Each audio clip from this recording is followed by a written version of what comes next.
किसी भी काम की शुरुआत में ये नहीं सोचना चाहिए कि सफलता मिलेगी या नहीं, लक्ष्य पूरा होगा या नहीं, क्योंकि कर्मों की सफलता या असफलता इंसान के हाथ में नहीं है। महाभारत में श्री कृष्ण ने अर्जुन को यही उपदेश दिया था कि तुम सिर्फ कर्म करो, फल की इच्छा मत करो। जो लोग धर्म के अनुसार कर्म करते हैं उन्हें सफलता जरूर मिलती है। ये बात महाभारत के एक प्रसंग से समझ सकते हैं। महाभारत, लक्ष्य पूरा होगा या नहीं, ये सोचे बिना हमें सिर्फ बेहतर से बेहतर कोशिश करनी चाहिए। 3 वर्ष पहले, लक्ष्य पूरा होगा या नहीं, ये सोचे बिना हमें सिर्फ बेहतर से बेहतर कोशिश करनी चाहिए। एक धर्म महाभारत का प्रसंग जो बताता है कर्मों का फल इंसान के हाथ में नहीं है।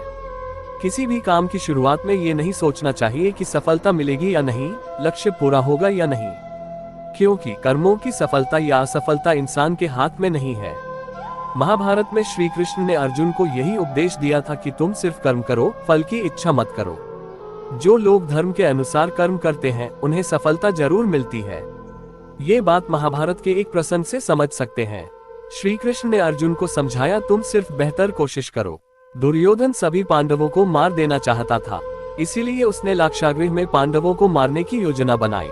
लाक्षागृह के षड्यंत्र से किसी तरह सभी पांडव बच गए और वेश बदलकर वन में रहने लगे। उस समय राजा द्रुपद ने राजकुमारी द्रौपदी का स्वयंवर आयोजित किया था। इस आयोजन में पांडव में भी ब्राह्मणों के वेश में पहुंच गए।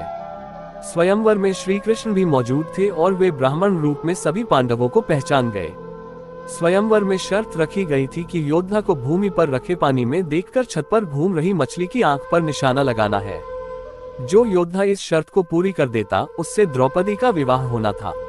जब अर्जुन इस प्रतियोगिता में शामिल होने पहुंचे तो श्री कृष्ण ने उन्हें समझाया कि मछली की आंख में निशाना कैसे लगाना है। श्री कृष्ण ने अर्जुन को पूरी विधि समझा दी। श्री कृष्ण की बातें सुनकर अर्जुन ने कहा कि अगर सब कुछ मुझे ही करना है तो आपकी क्या जरूरत है। श्री कृष्ण बोले कि तुम सिर्फ वह करो जो तुम्हारे वश में है और मैं वह करूंगा जो तुम्हारे वश में नहीं है, यानी मैं हिलते हुए पानी को स्थिर करूंगा ताकि तुम्हें निशाना लगाने में परेशानी न हो। तुम सिर्फ बेहतर से बेहतर करने की कोशिश करो। श्री कृष्ण की बात मानकर अर्जुन में बेहतर कोशिश की और उसने मछली की आंख में निशाना लगा दिया।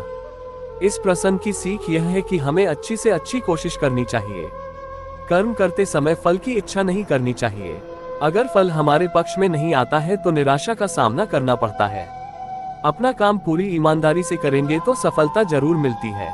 धरती पर महापापी कंस के अत्याचारों से लोगों को मुक्ति दिलवाने के लिए जन्मे भगवान श्री कृष्ण ने न सिर्फ इस संसार को आपस में प्रेम करना सिखाया बल्कि कई ऐसे प्रेरणादायक और अनमोल सीख भी दी जिनको अगर हम सभी अपने जीवन में उतार लें तो निश्चय ही एक सफल और श्रेष्ठ जिंदगी जी सकते हैं।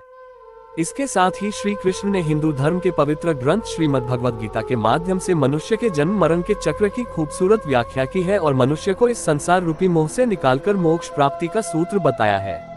वहीं हम आपको अपने इस आर्टिकल में भगवान श्री कृष्ण के कुछ उत्तम विचारों को उपलब्ध करवा रहे हैं, जिसे पढ़कर न सिर्फ आप लोगों के मन में अपने जीवन में आगे बढ़ने की प्रेरणा मिलेगी बल्कि एक दूसरे के प्रति आदर सम्मान का भाव पैदा होगा, आपसी रिश्ते मजबूत होंगे।